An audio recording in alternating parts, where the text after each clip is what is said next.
Hey there everybody, Matt Carter here. And Jessica Carter. This video is our Survivor Winners at War episode 10 promo discussion. If you are like me, you're probably still coming off the high of Adam and the podium and the amazing entertainment value of that.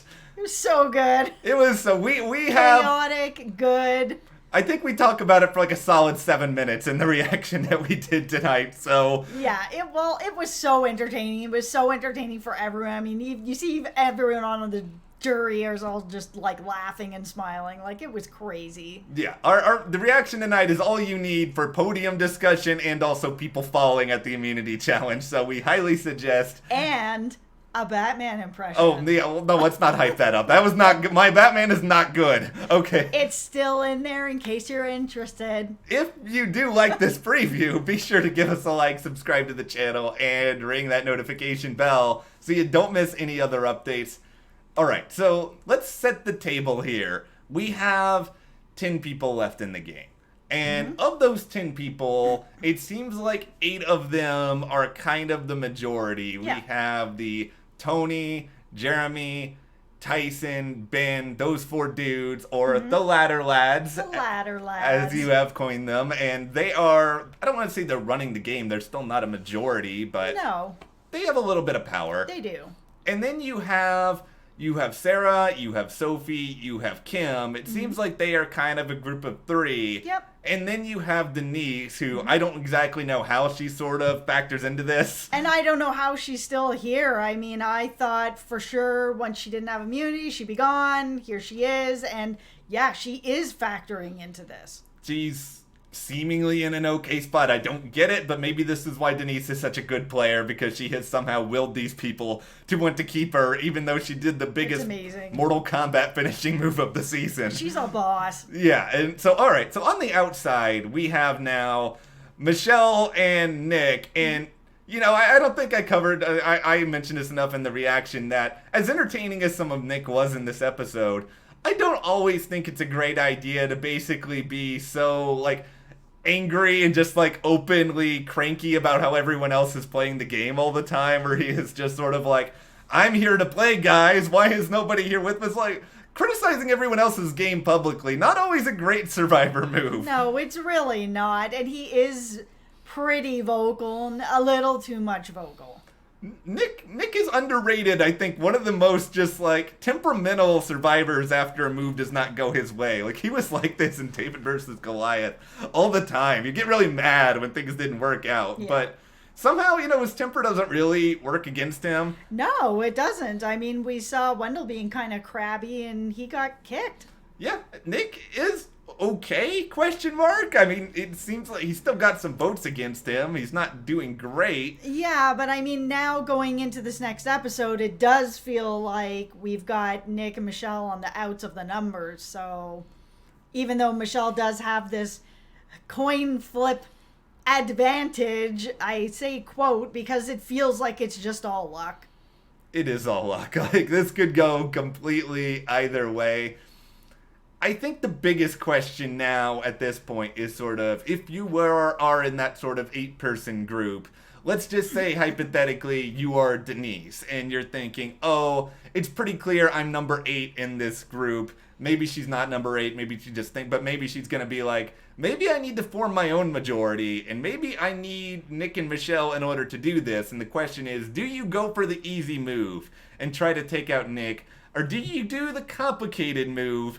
Because we saw in the preview discussions about maybe splitting up Sarah and Sophie. It is happening. It should be happening. It should have been happening for a while now, and I don't know. Maybe people just aren't taking them that seriously and are kind of sitting on it and just figure they can take them out whenever they want. I just don't think that that's actually the case. And I think that they've left them together as a duo in this game too long. They are really, really dangerous. Both of them have advantages. Both of them are really smart. Sarah also has Tony that's in Yeah. her corner. I mean, they've got branches out into other people on top of this sort of twosome that's they are dangerous. They have. I understand that Denise is a problem, and she is. Yeah. But these two together right now, like, I don't know why it's taken this long. to me, I've said it for a while, I think Sophie is playing the best game, but if there is a weakness to Sophie's game, and I don't know if this has been explained enough on the show, outside of Sarah and maybe Kim, like, who is her next closest ally at this point? Because it seems like the thing with Nick and the whole Yule alliance is kind of sort of gone at this point. Are we going to get to a point where maybe Sophie has relied too much on this smaller group of people and everyone else is going to be like, you know what, let's just try to get rid of Sophie right now? I think it just depends. I mean, we're talking like what you were saying about Denise. If Denise is on the bottom of the numbers, then there's somebody that she also might be able to pull in. You've got Nick and Michelle on the outside of the numbers, then you can also pull them in as well, sort of thing, and then everything is changed. And then you also have Tony, who is suggesting, okay, maybe we get rid of Jeremy. And I want to be in Tony's ear right now and just be, Tony, I know you've already filmed the season. Don't get rid of Jeremy. For one, I love Jeremy. I need you guys working together and a part of this season because Tony, you still need to troll Jeremy on Twitter for the Tony on Twitter. It is bringing back the memories of Kage on Twitter, which is the greatest Survivor Twitter experience of all time. But I need you two working in the game together. I hope this is some sort of like subterfuge and they're trying to throw me off. The thing that I'm kind of wondering is it better to, like you said, bring in a Nick and a Michelle and use them as numbers? Or is it going to be a situation where it's better to have 2 weeks where you get rid of Michelle, you get rid of Nick, and then you have these 8 people that are all kind of working together, and in those 2 weeks, spend that time, if you think you're on the bottom, like maybe a Denise. We don't really kind of know where she is. Let's just say for the sake of the argument, she's on the bottom. Yeah. 2 weeks is a long time to turn things around and to build relationships. So, I mean, I kind of think that might be the better play. It could very well be. Because Nick is dangerous. Yeah, Nick is really dangerous. Michelle is going to be consistently underestimated, and she's going to get really far probably because of it. That's why I have always been worried about Michelle in this game. There is logic to just doing that because I don't think the ladder lads are going to go to the final 4 together. I think eventually this is an alliance of just convenient situation. Absolutely. This alliance doesn't even feel like it's really anything anymore. We haven't even addressed Tyson really at all tonight, and he somehow has managed to withstand 2 tribal councils. Amazing. And I know there were a lot of people in the predictions of the last videos thought Tyson was going to be going, and I understand why. He is a threat. He can win challenges. He's got 1 million friends on the jury. Yes. You would think eventually people would start to talk about this more. I mean, maybe they will coming up. I don't know. Yeah, I mean, there's still time to get rid of Tyson, but there isn't that much more time to get rid of Tyson. I mean, it really needs to be in the next few tribal councils. Like, I would be thinking, okay, maybe we get rid of Nick next week, and then we have to start looking at getting rid of Tyson, because if he does end up in a situation where he gets immunity or finds an idol, and then it's getting closer and closer, and it's the final 6, like, it's getting way harder to get rid of him. And he has way too many friends on that jury for my comfort. He gotta go soon. Here is my crazy irrational list of 3 people who I would be the most worried about getting to like final 6, final 7. Tyson, Nick, Sophie. Mostly because because there's so many puzzles and Sophie's so good at puzzles. Yeah. I think those 3 would stand a chance of really, really just winning their way really, really far into the game. Yeah, I agree. I think being, a kind of a more muscular dude doesn't always benefit you. Sometimes it can cause you to jettison into the water while screaming bloody murder like we saw with Jeremy tonight. It doesn't always work for you in the game of Survivor. No, it doesn't. And definitely being able to do puzzles, that is a thing that you need to know how to do in Survivor. So, yeah, if bringing Sophie close to the end and she knows puzzles, she can't stick around. But that duo, Sophie, Sarah, it needs to stop.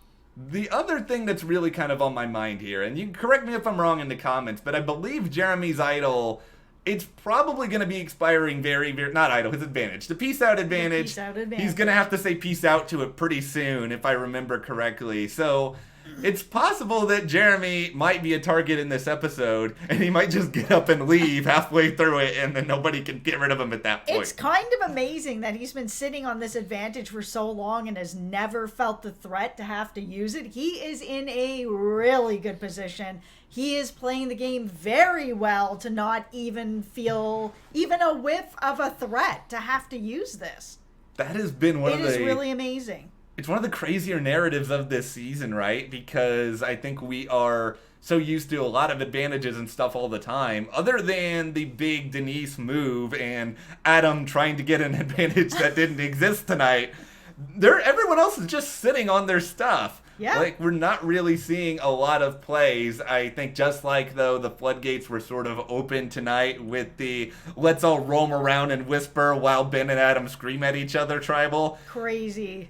I think we're going to see more of this now moving forward. They're so close to the finish line. Everyone now has permission to be insane. Yep. Here's the last remaining question I have, though. All right. With Adam gone, who is Ben going to shout at for the remainder of this season? Hopefully nobody. We don't need to see that anymore. Ben can just stop that and just get back into the game. That's why I was saying I feel like Adam going is going to give the rest of the tribe just a little bit of relief because he is very paranoid, and that paranoia just catches and gets everybody like really tense. I think Ben maybe going to be able to take a breath and just relax a little bit now. Maybe he can get into the zone like he was during that immunity challenge again. Yeah, let's do it, Ben. All right, let's hear from you guys. What do you think is happening on Survivor Winners at War episode 10? Is there any hope that this can be as good as tonight's episode was? Because the bar is high. The bar is high. Let us know in the comments, and if you do like this video, give us a like, subscribe, and you can support us further by checking the link in the description to the store, and we'll see you here next time.